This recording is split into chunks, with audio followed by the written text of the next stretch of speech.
Bonsoir, je suis Orwin Avalon. Je n'ai pas de table sur laquelle taper ce soir, donc je suis quelque part frustré, mais au moins vos oreilles, on va dire, vont garder leur calme. Le silence est quand même important dans certaines circonstances.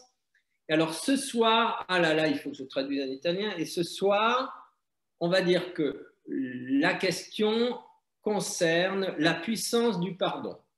Stasera diciamo la domanda riguarda la potenza del perdono. Alors c'est vrai que le pardon n'a pas forcément bonne presse à notre époque. È vero che il perdono non ha obbligatoriamente buona stampa nella nostra epoca. Et pardonner n'est vraiment pas à la mode. Osons l'affirmer, hein. Perdonare non è assolutamente di moda, osiamo affermarlo, se volete, perché il perdono non è di moda. Pourquoi est-ce que le pardon n'est pas à la mode? Il y a une raison, c'è una ragione.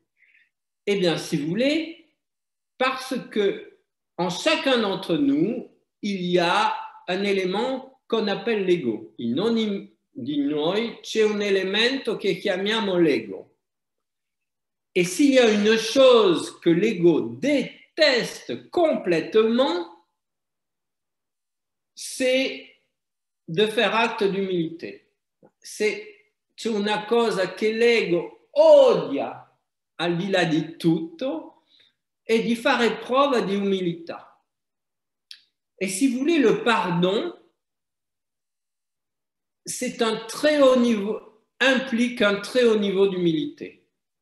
Il perdono implica un altissimo livello di umilità. Mais l'ego, quel est l'objectif de l'ego?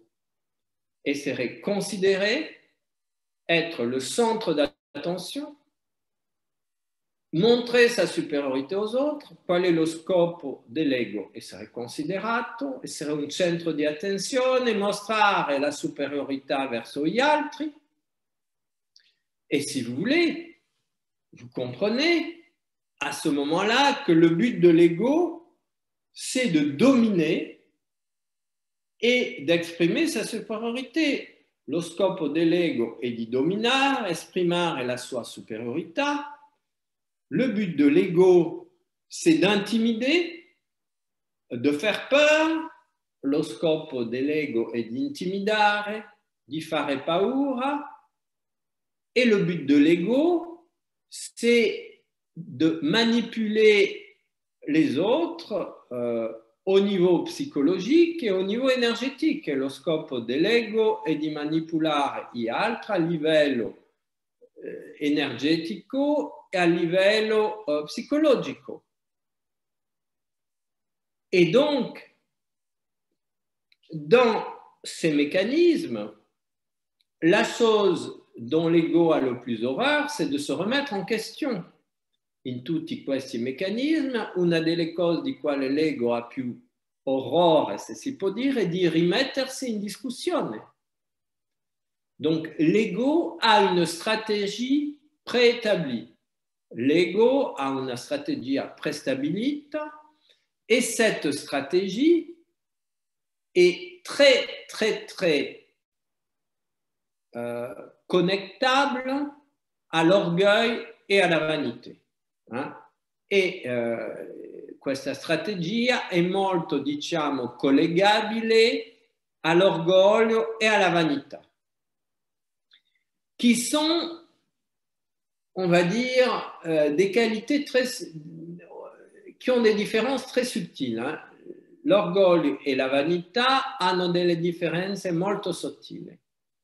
L'orgueil est essentiellement masculin et la vanité particulièrement féminine. Bon, je ne vais pas me faire que des amis. L'orgueil est particulièrement masculin et la vanité est particulièrement féminine. E dicevo che sicuramente non mi farò tanti amici. Enfin, si j'avais dit le contraire, je ne me serais quand même pas fait des amis, alors ce n'est pas très grave. se avessi detto il contrario, il risultato sarebbe stato uguale, parce que les hommes n'aiment pas qu'on leur dise qu'ils sont vaniteux et les femmes qu'elles sont orgueilleuses. Gli uomini non amano sentirsi accusati di passare per vanitose e le donne per orgogliose. Mais la réalité, c'est que les hommes sont orgueilleux et les femmes vaniteuses. La realtà è che gli uomini sono piuttosto orgogliosi, enfin non, l'ego des hommes est plutôt orgueilleux et l'ego des femmes est plutôt vaniteux. L'ego degli uomini è piuttosto orgoglioso e quello delle donne è piuttosto vanitoso. Alors, l'orgueil, c'est la considération que l'on est plus avancé que les autres. L'orgoglio è la considerazione che siamo più evoluti, superiori agli altri, qu'on est plus évolué et qu'on est supérieur aux autres. La vanité, si vous voulez, c'est comme un chocolat qui fond dans la bouche dès qu'il entend un compliment. La vanità è come un cioccolato che fonde nella bocca immediatamente quando una donna sente un complimento. Si vous voulez, quand une femme entend un compliment, ce compliment se transforme en chocolat dans sa bouche et elle le savoure avec un délice extraordinaire. C'est un peu plus juste de dire comme ça. Perciò questo complimento si trasforma un gusto di cioccolato delizioso che nasce nella sua bocca e che lei si goda, diciamo, di absorbere. Derrière voilà, il y a des femmes à qui vous pouvez faire n'importe quoi en leur faisant des compliments. Ci sono delle donne a chi si può fare qualsiasi cosa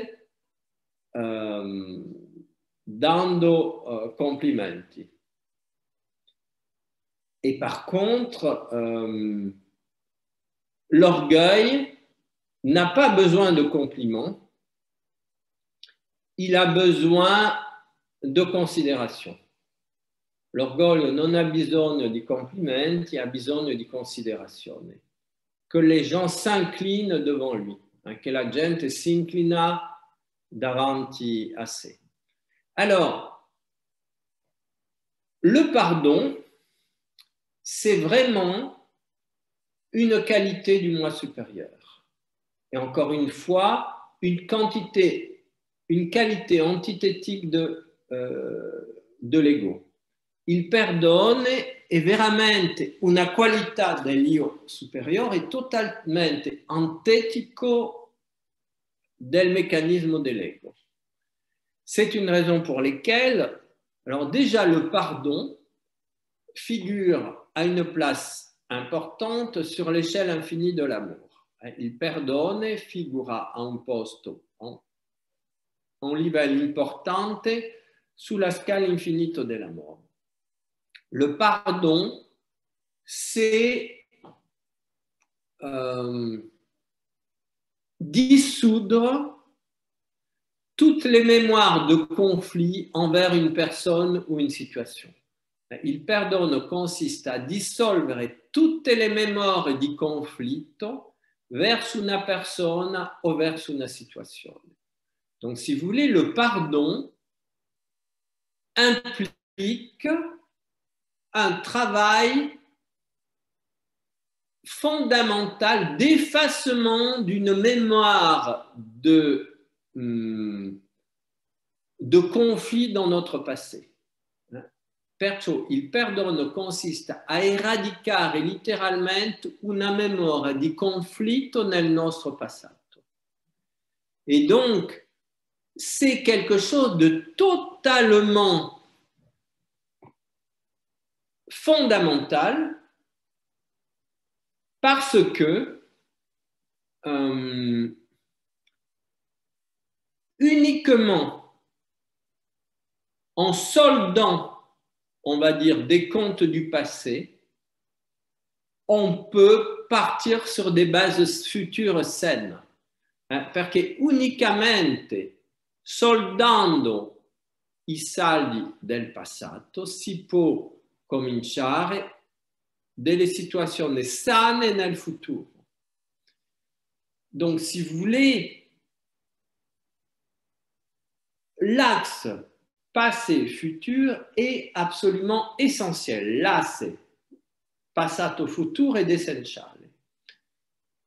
On peut considérer notre moi supérieur comme le présent infini à l'intérieur de nous. Possiamo considerare il nostro io superiore come il guardiano del presente infinito all'interno di noi. Notre moi supérieur, c'est le gardien de notre présent. Et ce n'est pas par hasard qu'en français, présent, c'est aussi un cadeau. E non è per caso che la parola presente in francese, mi sembra anche in italiano, significa anche regalo. Donc, si vous voulez, pour arriver à basculer dans le présent, il faut être capable de se faire des cadeaux. Per darsi il diritto o diciamo la ricompensa di passare nel presente, bisogna che uno si possa dare dei regali. Et ce est le cadeau le plus magnifique que l'on puisse se faire, c'est le pardon. Oui, parce que, si vous voulez, donc je disais que le moi supérieur, c'est notre axe vertical qui est notre présent infini. L'io superiore è il nostro asse verticale che rappresenta il nostro presente infinito. Et donc, on peut dire que notre moi supérieur, lui aussi, a deux bras et deux mains. Si può dire che il nostro io superiore, anche lui, a due braccia, due mani. Si vous voulez, on peut dire aussi, on peut comparer notre moi supérieur a Thémis. Si può comparare il nostro io superiore a Thémis, la déesse de la justice en Grèce, la déesse della giustizia greco-latina, et Thémis, elle a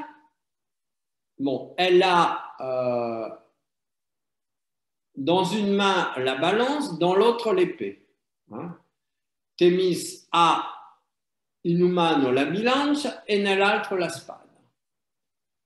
À gauche, elle a la balance, et la balance, c'est faire le point sur notre monde émotionnel. La bilancia riguarda fare il punto sul nostro mondo emozionale. Et l'épée représente le mental qui est capable de prendre les décisions justes quand il est délivré des situations émotionnelles de conflit. La spade ad astra corrisponde al mentale, alla capacità di prendere delle decisioni giuste una volta che l'emozionale è liberato dai conflitti.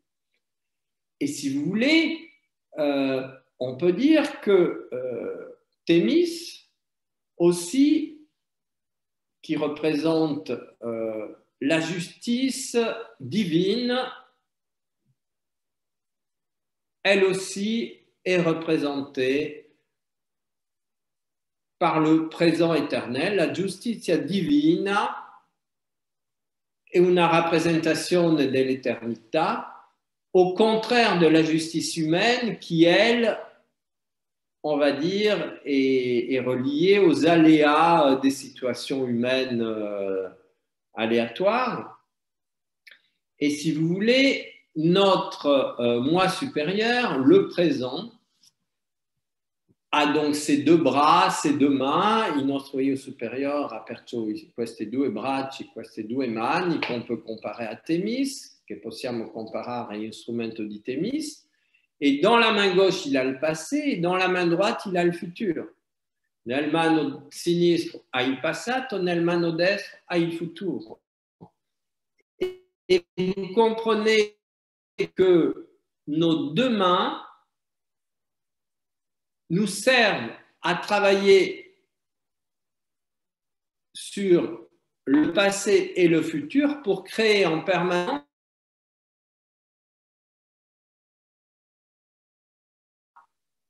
mettere in corrispondenza il nostro passato con il nostro futuro per creare permanentemente il presente. Et ça, c'est alchimique de la trasformation intérieure. Questa è la grande chiave alchimica della trasformation intérieure. Tout dépend de notre capacité à jouer, à nous jouer du passé et du futur, qui sont les grandes illusions qui se cachent derrière la révélation du présent éternel. Perché questo passato e questo futuro sono i due grandi strumenti dell'illusione che si nasconde dietro.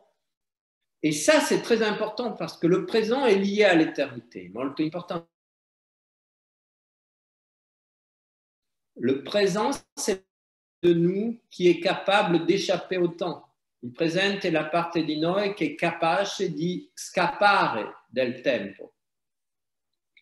Et le pardon, c'est, on va dire, la première clé qui va nous permettre d'échapper à l'illusion du temps.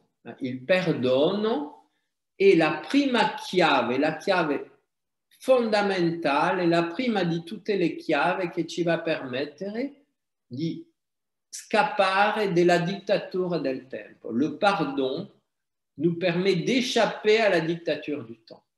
Parce qu'il faut bien comprendre que chaque chose que nous pardonnons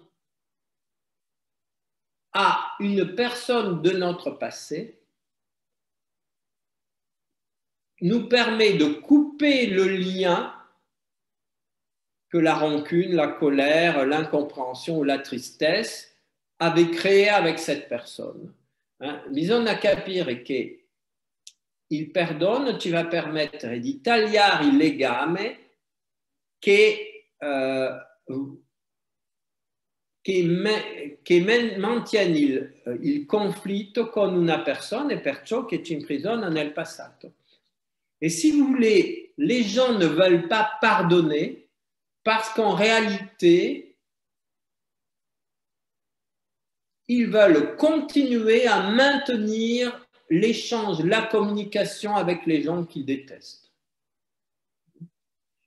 La gente non vuole perdonare perché in realtà vuole continuare a mantenere un legame con la gente che nel passato le ha fatto soffrire, avec les gens qu'on déteste ou qui nous ont fait souffrir dans le passé.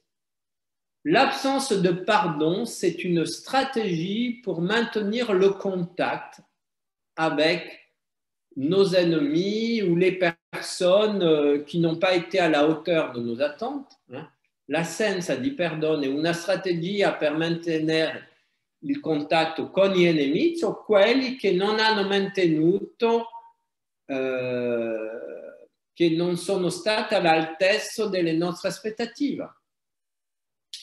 Et ça, c'est ce qui engendre ce que les orientaux ont appelé le karma. E quello è ciò che genera ciò che gli orientali hanno chiamato karma.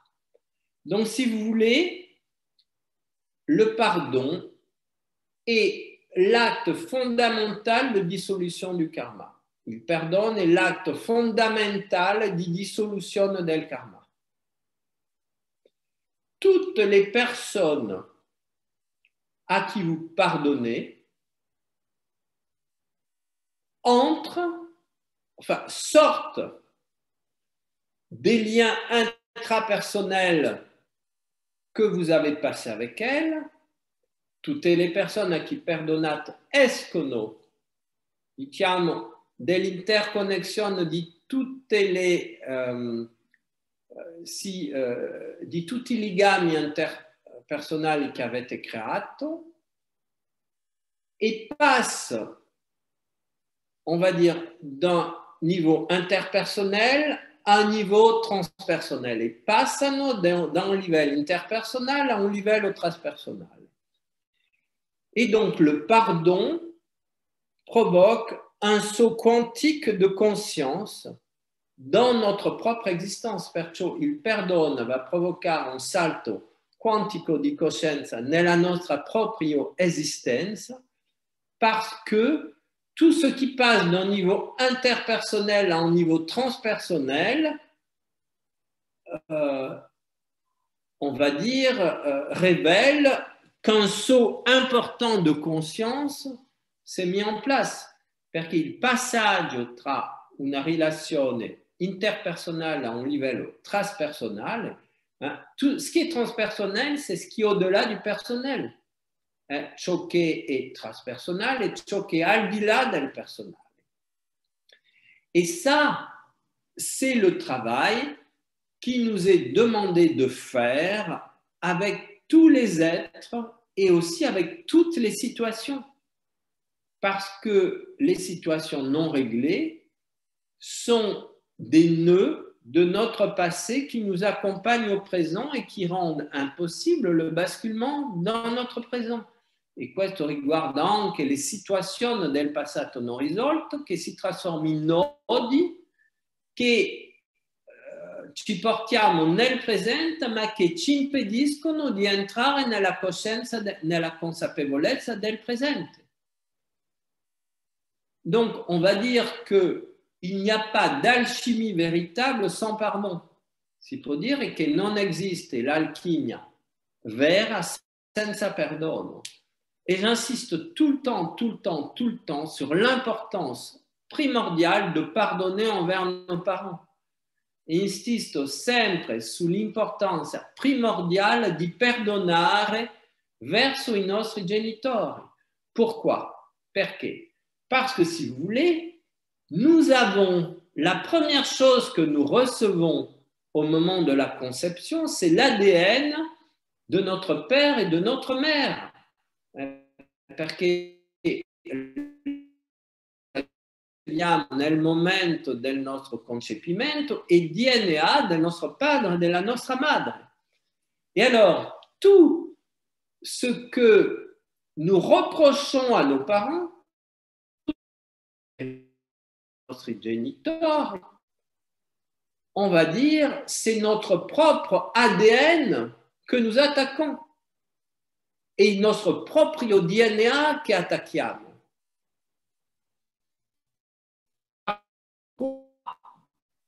On va dire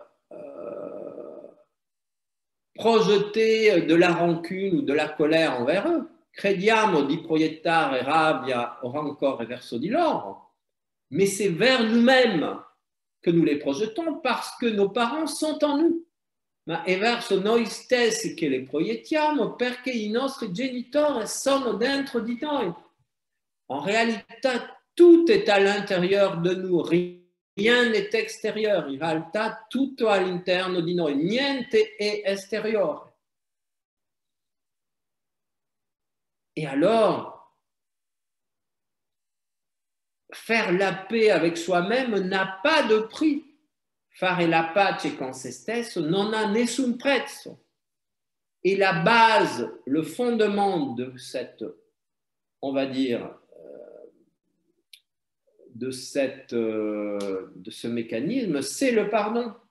Il fondamento di questa dinamica è il perdono. Et vous rendez bien compte que sans ce pardon envers les parents, on ne peut pas retrouver les qualités de l'enfant à l'intérieur de nous. Senza questo perdono totale e assoluto verso i genitori, la strada verso il nostro bambino interiore è chiuso.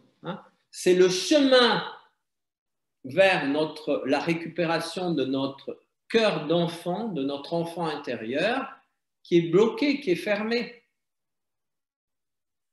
Et là aussi, parce que on essaie d'aller vers cet enfant intérieur, proviamo di andare verso questo bambino interiore, et paf, à l'âge de 12 ans, mon père m'a fait tel truc, et c'est une honte, et je ne lui pardonnerai jamais, perché all'età di 12 anni il mio padre ha fatto questo, mi ha fatto soffrire, non gli perdonerò mai.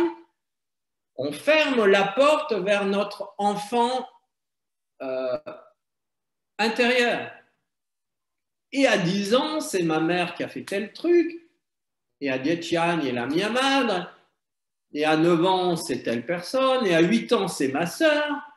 Ben oui, mais si je ne pardonne pas à ma sœur, eh bien, pareil, dans mon mécanisme de retour vers mon enfant intérieur, bah, il y aura une barrière, vous savez, comme sur les passages à niveau, là où passent les trains, et on ne peut pas traverser la voie ferrée. Se non perdono, provo di andare verso il passato, e a 8 anni c'è qualcosa che non ho perdonato alla mia sorella, e quando faccio questo lavoro di andare indietro verso la mia infanzia, a 8 anni c'è una barriera che scende, come quando una barriera dove passi il treno, e non posso passare, impossibilità assoluta di passare, fino a quando avrò perdonato alla mia sorella una cosa che ha fatto a questo momento, jusqu'à ce que j'ai pardonné, et dès qu'on pardonne, tuc, on va dire le pont-levis se lève. Subito quando perdonato, la barrière si alza, la barrière se lève. Et c'est comme ça que peu à peu on progresse dans le passé. Mais l'unique condition pour que ces barrières successives se lèvent et qu'on puisse finalement retourner à récupérer notre enfant intérieur, eh bien c'est le pardon. Ma l'unica condizione per fare levarsi una dopo l'altra tutte queste barriere interiori e permettere alla fine di recuperare il nostro bambino interiore, tutto dipende del perdono. Et vous direz, mais alors à quoi ça sert? Il est si important que ça, notre enfant intérieur? E direte, ma a che cosa serve tutto questo? È così importante di recuperare il nostro bambino intérieur? Et oui, parce que notre enfant intérieur, c'est la partie de nous qui est libre de tout conditionnement mental. Sì, perché è la parte di noi libera di ogni tipo di programmazione mentale. Alors, à l'âge de 6 ans,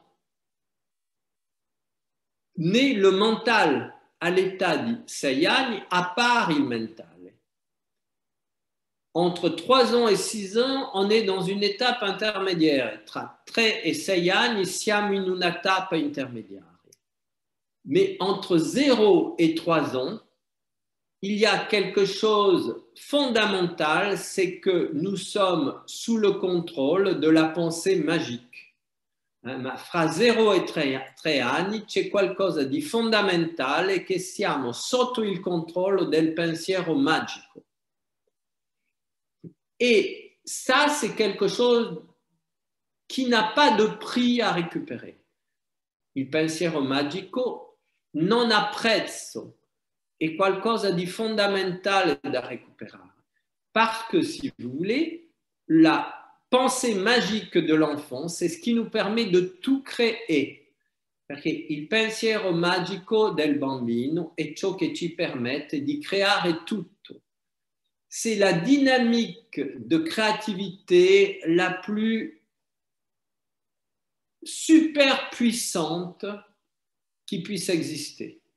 E la dinamica di creatività la più soprapotente che può esistere. Et donc, vous pouvez comprendre que le pardon est vraiment une grande puissance parce qu'elle conduit à nous révéler à une puissance encore plus grande qui est celle de magique de l'enfant en nous.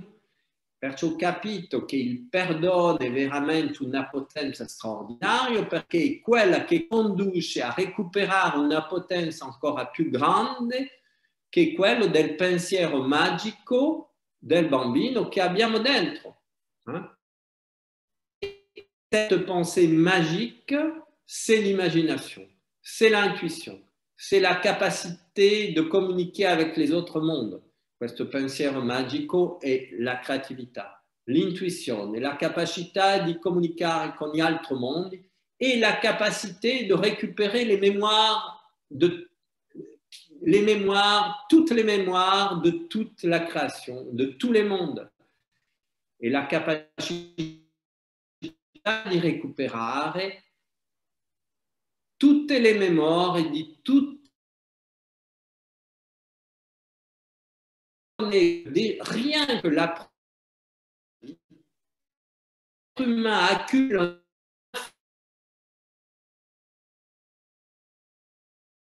exponentielle qu'il ne récupérera jamais. Solo nel primo anno della sua vita l'essere umano recupera un livello di memorizzazione esponenziale che è unico in tutta la sua vita. Et si vous voulez,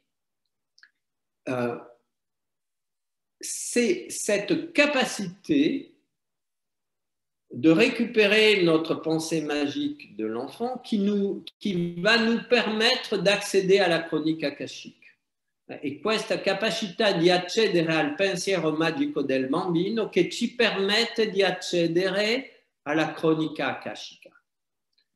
Au lieu de télécharger les mémoires humaines comme le fait l'enfant, invece di telecaricare le memorie umane come lo fa il bambino durante il primo anno della sua vita, pendant la première, disons les 3 premières années de sa vie, quand nous récupérons grâce au pardon notre cœur d'enfant, notre pensée magique, quando recuperiamo grazie al perdono il pensiero magico del nostro bambino interiore, ce ne sont plus les mémoires, on va dire, du fonctionnement de la vie sur la terre que nous récupérons, non sono più le memorie del funzionamento della vita sulla terra che recuperiamo, par exemple le langage, la motricité, la communication non verbale, per esempio il linguaggio, la motricità, la communicazione non verbale.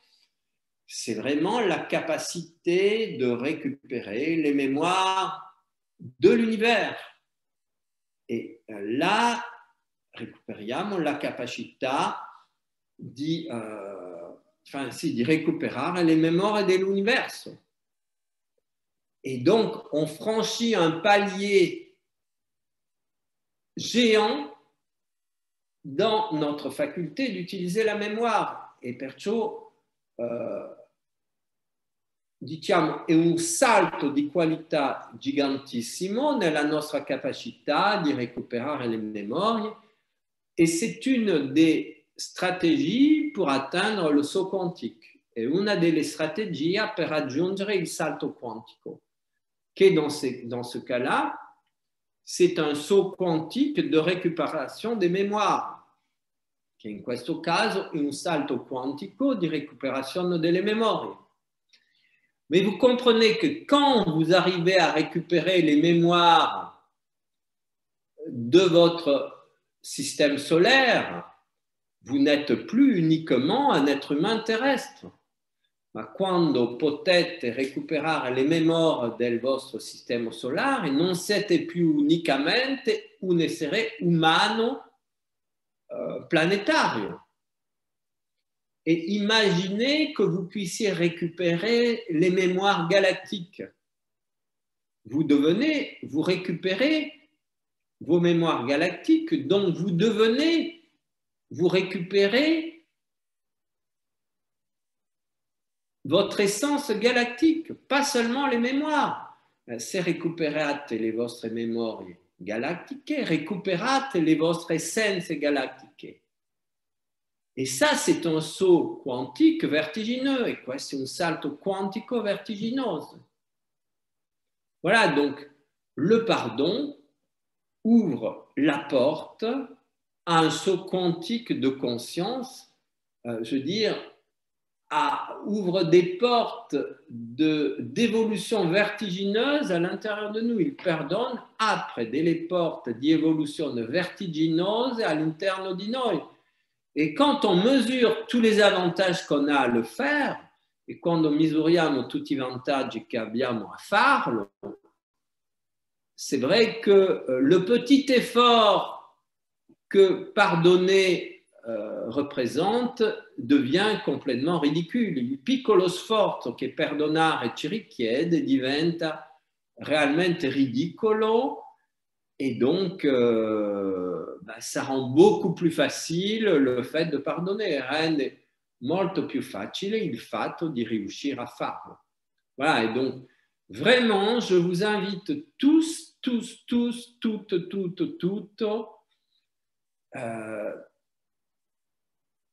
à nettoyer dans votre passé toutes ces sources de tension, de souffrance, de conflits et de maladies. Vi invito, e di limitazione di conscienza, perciò vi invito tutti a pulire nel vostro passato tutte queste sorgenti di tensione, di conflitti, di sofferenze, di malattie e di limitazione di coscienza. Voilà. La victoire, le pardon, c'est une clé de la victoire du moi supérieur sur l'ego. Il perdono è una chiave della vittoria dell'io superiore sull'ego. Et disons de la mise du service de l'ego, enfin, oui, de la mise du service de l'ego à la conscience, à notre conscience unitaire et magnifique. E così che l'ego si va mettere al servizio del nostro io superiore. L'ego a pour finalité de se mettre au service de notre moi supérieur et tout s'aligne en nous. Una volta che l'ego si mette al servizio del nostro io superiore, tout s'aligne en nous et notre moi animal se met au service de notre moi divin. Il nostro io animal si mette al servizio del nostro io divino et il y a vraiment la verticalisation de l'être qui peut enfin vivre dans le présent, e c'è a questo momento la verticalizzazione dell'essere che finalmente può vivere nel presente, et donc ça ouvre des perspectives magnifiques, apre delle perspectives splendide. Merci de votre attention, grazie della vostra attenzione. J'espère vous avoir convaincu, spero di avervi convinto.